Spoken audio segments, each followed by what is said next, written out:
So it should be an incredible event. Listen, the president wants to go in there and talk about all the accomplishments he's done in his first term and how he's made people's lives better. It answers the age-old question, are you better off now than you were before? And the answer undoubtedly is yes, and that strikes true in New Hampshire and across this country. But with the pandemic, now the growth is not there. The unemployment's still 11%. So you can't really say you're better off than you were 3 years ago because of, at the very least, the pandemic. So you can't really say that, right? No, absolutely. Of course you can say that because, listen, this global pandemic hit all of us, not just here in this country, but across the world. This president took a leadership role and was criticized for canceling flights, for example, from China, from Europe, by the likes of Joe Biden, who said it was a bad move, said it was racist, said it was xenophobic, and now had to come back and admit, yeah, it was probably the right thing to do.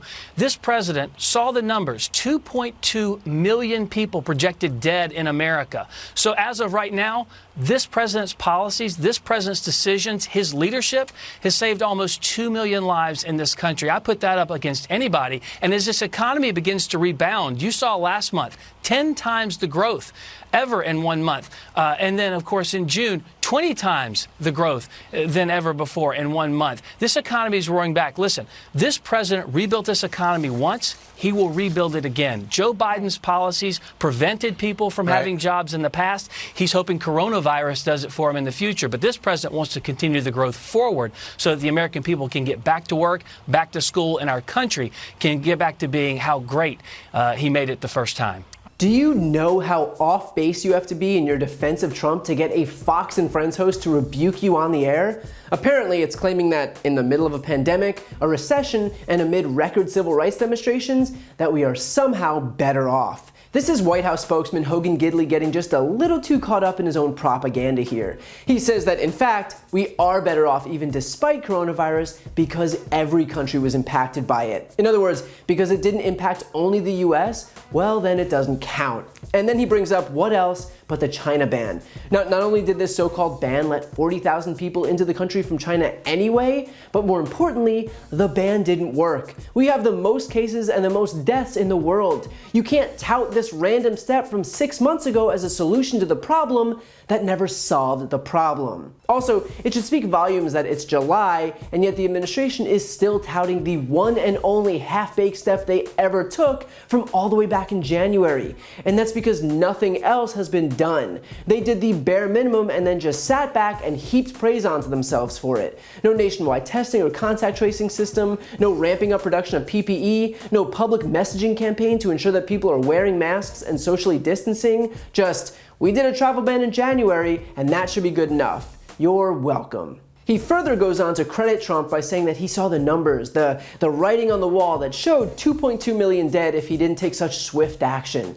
Let's be clear here. What Hogan Gidley is referring to is the scenario if Trump did literally nothing at all. He's hailing Trump as a hero because he didn't do nothing, because he didn't just let the virus spread uninhibited. To be clear, we'd be the only developed nation on the face of the earth that did that. And yes, millions of people would have died. But still, apparently Trump deserves a parade for not letting that happen. Give me a break. He literally says that he'd put Trump's numbers of lives saved against anybody's, which is not the smartest move for the White House, considering literally any other country in the world has lost fewer lives than the US. No country comes close to the death count in the United States. The country with the second most deaths, Brazil, still has less than half the number of deaths that we do, and that's owed largely in part to the fact that they also have a far-right, anti-science demagogue running their country.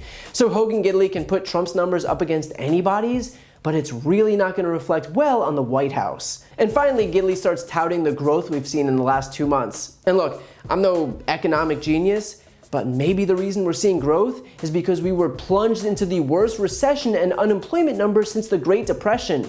Rising numbers now aren't some indicator of a healthy economy, it's just a slight rebound from an absolutely devastating recession. This White House relies on feeding its supporters cherry-picked data with no context whatsoever because they know that if they gave the full picture, it would reflect terribly on Trump's handling of this outbreak. The scary part of this is that this White House actually thinks they did a good job. That's what's so dangerous dangerous here. They think 130,000 dead Americans and 3 million positive cases is a success. They think your lives are better now. People haven't been able to see their parents and grandparents for 6 months except through glass walls and plastic barriers, and Hogan Gidley is out here claiming that that's an improvement.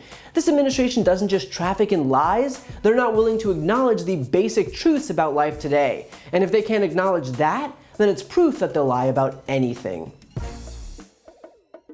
If you like that video, please check out my brand new podcast, No Lie with Brian Tyler Cohen, where I'll cover the most important political stories of the week and interview major players in the world of politics. Available now on Apple Podcasts, Spotify, or wherever you get your podcasts. Check it out and subscribe now.